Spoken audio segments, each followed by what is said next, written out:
Hello everyone, welcome back to the channel.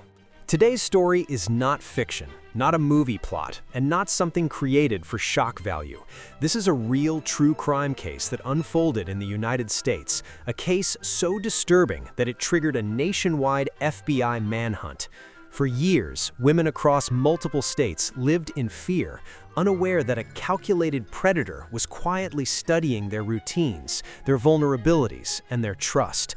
Stay with me, because what you're about to hear reveals how ordinary moments can turn into nightmares and how a single criminal can expose terrifying gaps in safety, law enforcement coordination, and human awareness.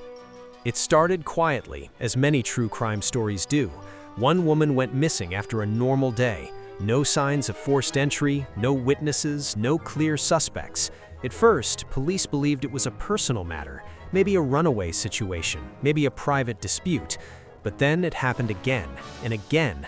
Different cities, different backgrounds, but one chilling similarity.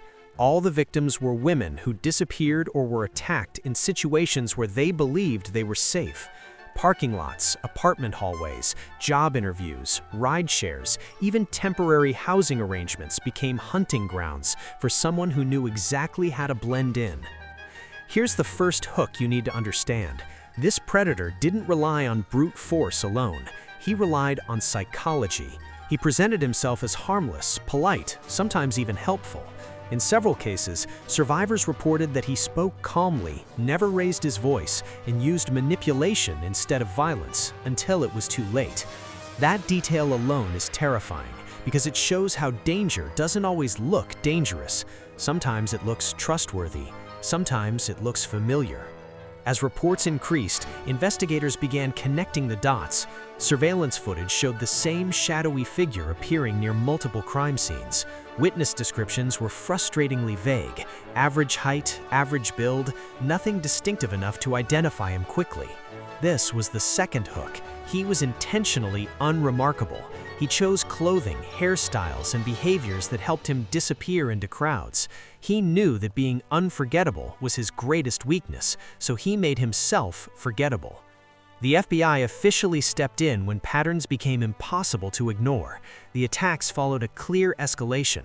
Early incidents involved stalking and attempted abductions. Later ones involved prolonged captivity, psychological torture, and in some cases, murder.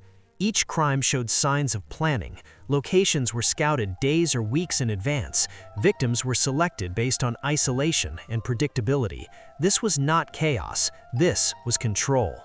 One of the most disturbing aspects of the case was how long the predator managed to evade capture.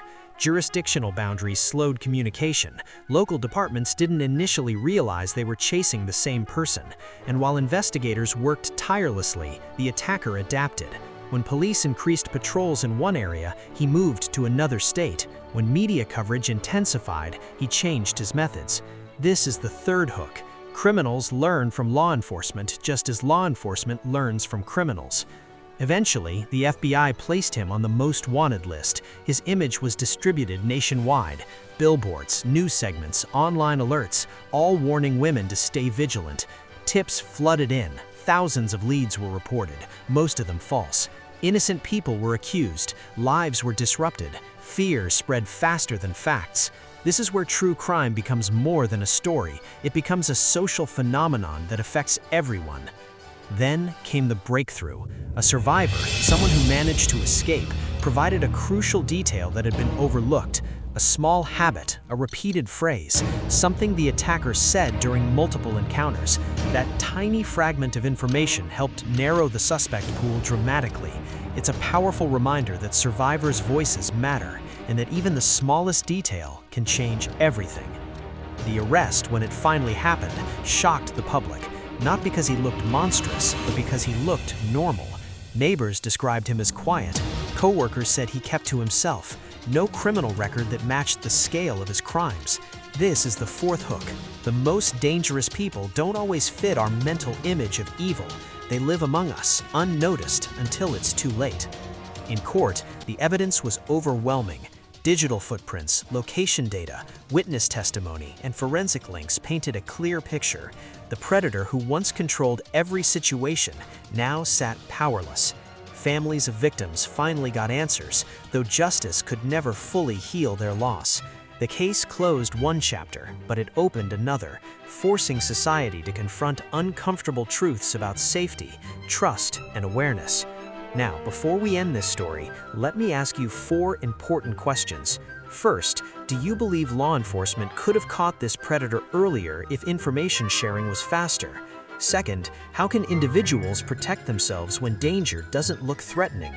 Third, do you think media coverage helps solve cases like this, or does it sometimes create more fear than solutions?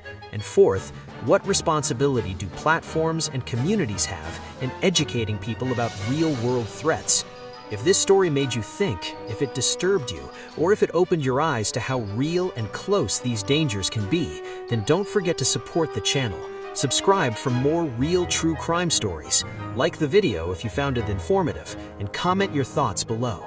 Your engagement helps these stories reach more people, and sometimes awareness can save lives.